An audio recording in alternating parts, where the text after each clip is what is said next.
நண்பா ஸ்ட்ரைக் நண்பா. ரொம்ப நேரம் கழிச்சு மாடிச்சு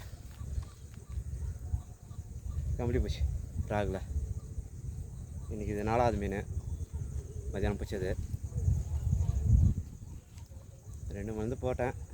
4வது மீன் மட்டும் கொஞ்சம் 4 மணிக்கு 5 ஆக போகுதுன்னு நினைக்கிறேன். ரொம்ப நேரம் போட்டிருந்தேன், இப்போ தான் மாடிச்சு. ரொம்ப நேரம் கழிச்சு.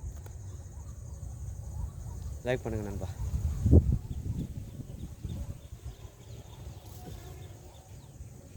மூணு விரால்,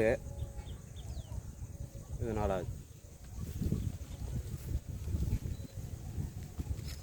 கம்பளி பிடிச்சி இதில் மாடிச்சு.